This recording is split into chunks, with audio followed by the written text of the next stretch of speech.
Rio de Janeiro is without a doubt one of the more beautiful cities in the world. All of you have probably heard this already, and by all means it's worth the visit.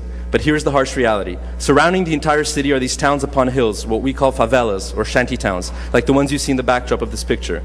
These favelas are huge. Their population can be that of a small town in the US, and their territorial extension is that of an entire neighborhood in New York, and there are dozens and dozens of them all over the city. Sadly, it's where the drug trade is centralized. These favelas are no man's land for non-residents. Even police are shot down with AK-47s and grenade launchers, I might add, should they venture to drive up. At age 8 or 9, the residing youth of these favelas have two dreams and two dreams only: become a soccer player or a drug lord. And I'm not oversimplifying. Watch the film City of God if you haven't, if you don't believe me. Since these favelas are so detached culturally from the urban centers they surround, they often come up with their own forms of artistic expression, as was the case of samba decades and decades ago.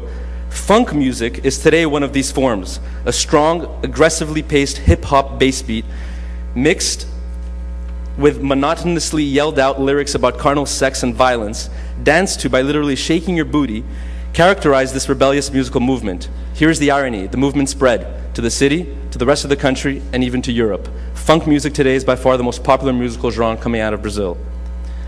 Again, you may ask, that's great, Lorenzo, but why is any of this relevant? Well, because somehow, as a result of this phenomenon, someone had an ingenious marketing idea which worked without investing 1 cent in it. As some of you may or may not know, Brazilian men are obsessed with a female rear end. Don't ask me why or how, you probably have to go to Brazil to understand, but the rear end is indeed sacred. In fact, I encourage you all to go on YouTube and type in Arnold Schwarzenegger in Rio de Janeiro. It's a video recorded decades ago that documents his fascination with Brazilian asses on a trip he made to Rio when he was Mr. Universe. Mind you, some of the footage may get him impeached today. So since the protagonist in funk music is the ass, and the ass is so sacred, a brand called Gang Rio decided to put out a line of jeans look-alike clothing made out of cotton and lycra, which is like spandex, so instead of denim, which accentuate the curvature of one's bodily curves. Quite a bizarre value proposition, wouldn't you say? Well, this differentiating attribute was viralized without one single dollar investment. Gang pants and shirts are sold today all over the country through mere word of mouth, in low-income shops, as well as in trendy middle and upper-class shopping centers. And like the funk music which inspired British musician MIA's recent productions, it made it to the US and Europe overnight. From Britney Spears to Madonna, celebrities all over the place are buying into this new bizarre fashion statement.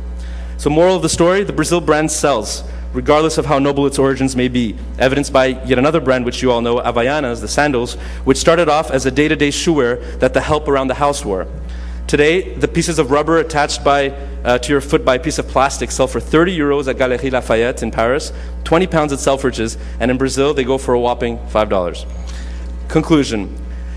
So that's a little food for thought from Brazil, a little inspiration. There's a lot to be said about the country, but since we just had a few minutes here, I thought I'd show you, give you a little deep dive into what it's like to live there. I encourage you all to come down, and if you ever need anything from there, even if a pair of gang pants is on your wish list, then feel free to get in touch. All right, thank you very much.